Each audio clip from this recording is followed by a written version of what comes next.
Hi Taurus, this is Jav. Welcome pa sa ating channel. By the way Taurus, this is your weekly Gabay Tarot reading from March 5 to 8, 2026. Gamitin ang reading na ito bilang gabay lamang. Tandaan Taurus, ito po ay channel reading.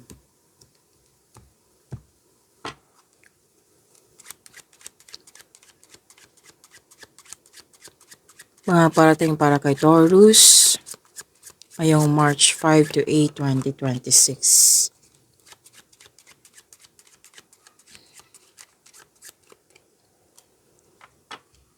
May celebration, Taurus.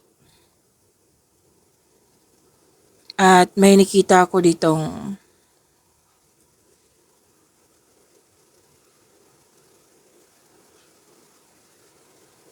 you're having a good time. Pagtipon-tipon. Or di kaya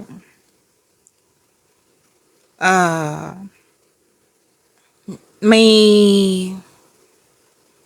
na-entertain ka sa mga ginagawa mo. And may joy and laughter. May pagkakaisa.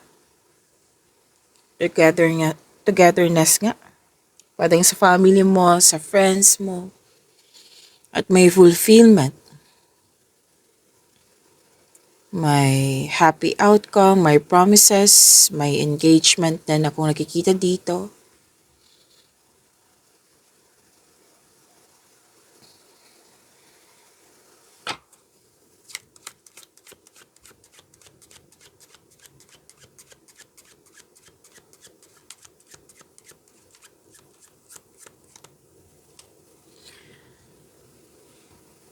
Okay.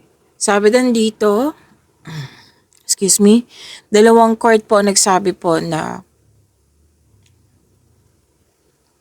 love is blooming, happiness. Ang ganda ng positive. Patay man, ganda ng positive. Ang ganda ng energy mo, which is positive energy. May ligawan, may nagkagustuhan, may pumasok sa buhay ng pag-ibig, nagkaroon ng time sa pamilya, sa mga kaibigan. Yes. Hindi lang to sa buhay pag-ibig eh. May nakita rin ako sa career and money na may expansion, may promotion, pagtaas ng kita, sweldo, allowance, or ng iyong posisyon.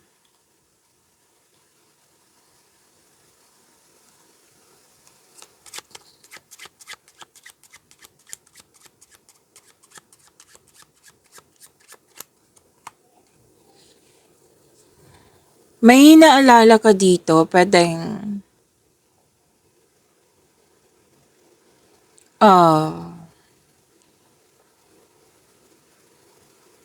nagkaroon kayo ng disconnection ng taong ito.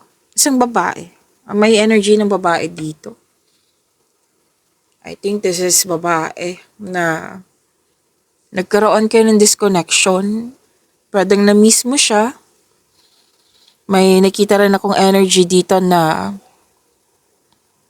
gustong maging wife, gustong magkaroon ng kasal. Yan. At sabi din dito,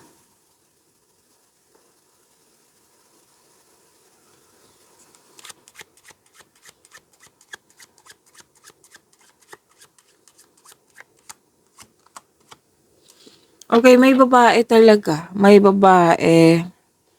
Pwede yung friend. Friend na may anak na. May nakita kong energy dito eh. Friend na may anak na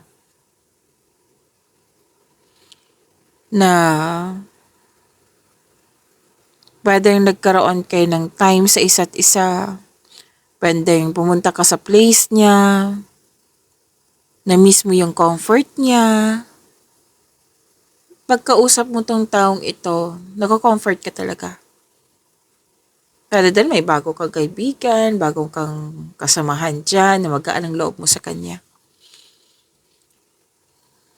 Tapos may nakita ko ditong, may natutunan ka sa mga nangyari sa nakaraan. Lalo na sa rejection, yes, may natutunan ka. Like, in-acknowledge mo siya na may rejection sa nakaraan.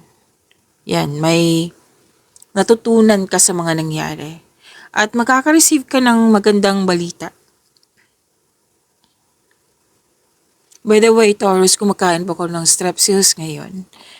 Kasi, yan, kailangan na kasi.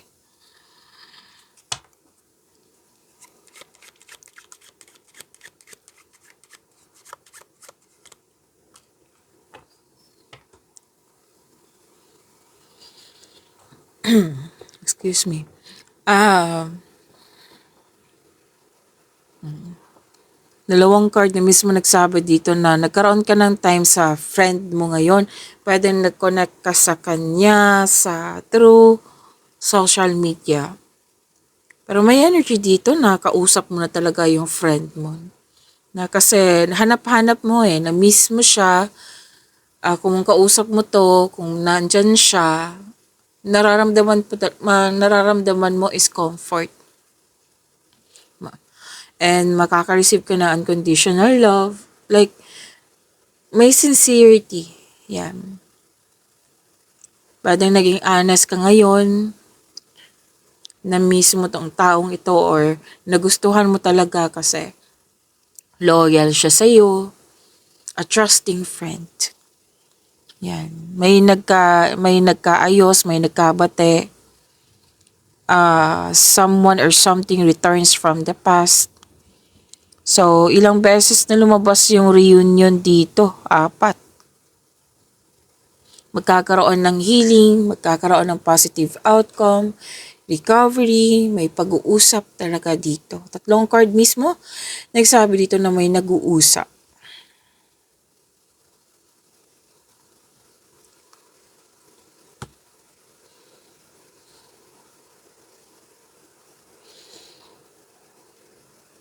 At huwag kayong mag-spend time sa mga taong naubusan kayo ng energy like energy vampire. Like wala ka pang ginagawa or wala pa siyang kumbaga wala kang ginagawa or sinasabi pag andyan siya na talagang napapagod ka or nauubos yung energy mo. Someone is stealing your peace of mind. Pwedeng may usapin tungkol sa cheater. And by the way, Taurus, pay attention.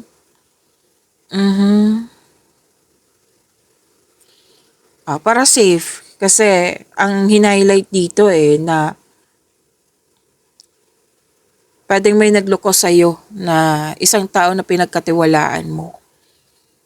Pero isama ko na to kasi may energy dito na pwedeng may na-misplace ka na valuable things dyan. Okay?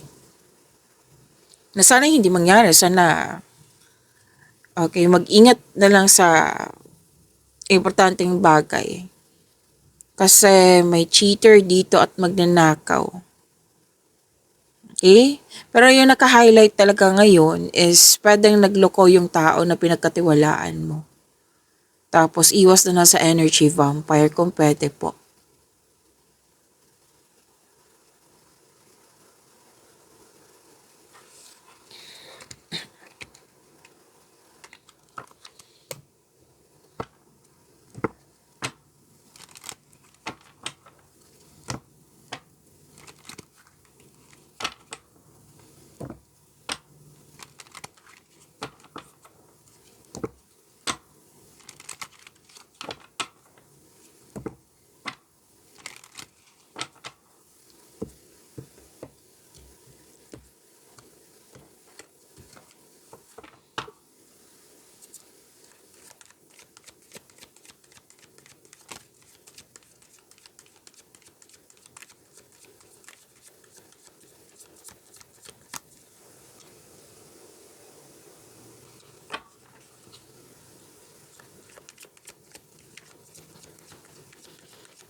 Energy ni Taurus.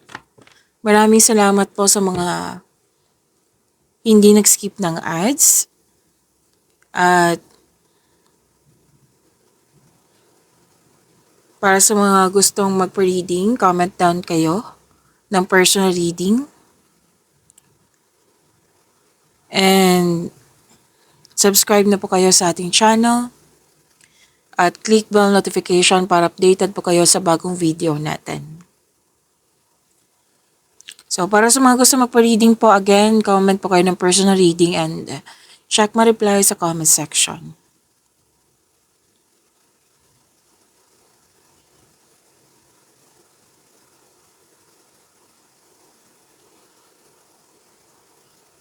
Okay, sa energy niyo po, may pagtatapos na isang mapait na sinapit dito. Nagaganap ang pagbabago kasi may nakita na akong pagtanggap na. Like yung nakita ko dito na may pagtanggap na. Thankful ka sa what I meant is thankful ka sa mga nangyari, like kasi nagbibigay ito ng kapayapaan at pasasalamat. Thankful ka sa mga nangyaring pagtanggap kasi nagbibigay ito ng peace of mind sa'yo. At yes, nakikita ko dito na inaccept mo yung mga nangyari, inaccept mo at may natutunan ka sa mga nangyari sa nakaraan.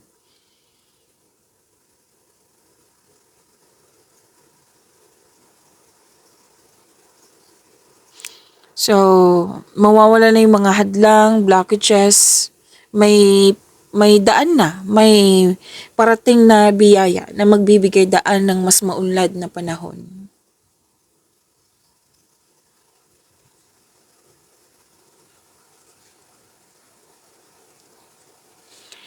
At sabi din dito na marami ka naiisip na bagong ideas para sa ikakabuti na iyong buhay. At pero then nag-enjoy ka sa home decoration ngayon, nag-spend time ka sa bahay, nagbakasyon, nagkaroon ng time sa family or sa group of people, which is lumabas din po dito, ilang cards na.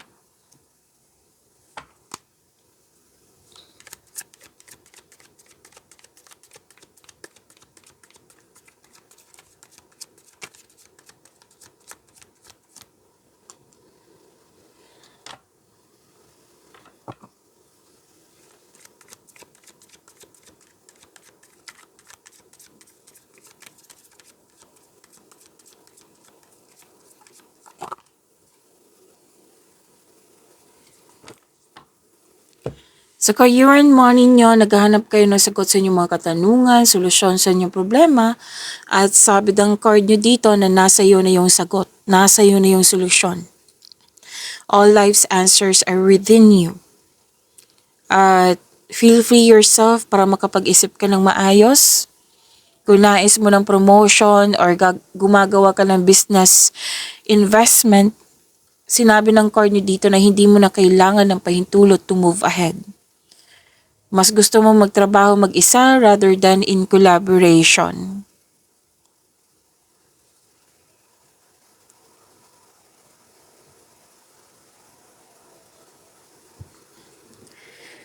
May biglaang pagbabago. At ang sabi ng card nyo dito na always expect and expected. Pero huwag kayong mag-alala sa pagbabago na ito. Kasi sabi ng yung card, makasuporta to sa inyong growth and expansion.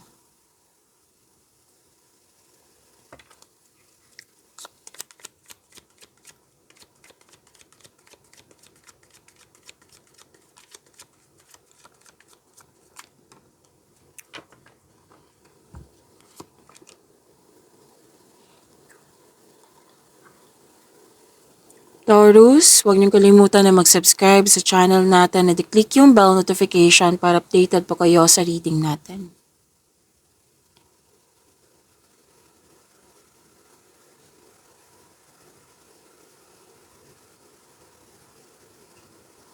Okay, love life, self-love, partnership, and romance. Tatlong card po nagsabi dito na bakasyon or nag-rest day kayo na ilang araw. Yan, paulit-ulit man dito siya, andito rin at andito din. Sa mga single, ayaw mo muna makipagrelasyon, ayaw mo muna magtanggap ng date. Gusto mo muna mapag-isa at mag-isip at evaluate mo yung priorities mo sa buhay. Para sa mga relasyon sa buhay mag-asawa, nakaramdam ka ng pagod or stress, pwedeng hindi nagkaroon ng pagkakaunawaan, at nag-decide ka na ng mag-put ng space kasi putting space is a sign of respect sa iyong sarili, sa kapwa mo, as inyong connection.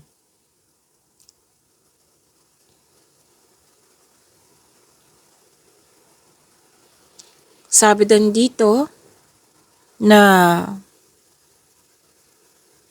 sa pagbalik mo, magkakaroon po ng pagtipon-tipon at magkakaroon ng love and happiness overflow. Sabi ng yung card dito na deserve nyong mag-relax at mag-enjoy. Sa mga single dyan, kahit ayaw nyo, may parating talaga sa inyo. Na successful sa buhay. Pagyamanin niyo po yung blessings na binigay sa inyo. Taurus, see you tomorrow. Maraming salamat po.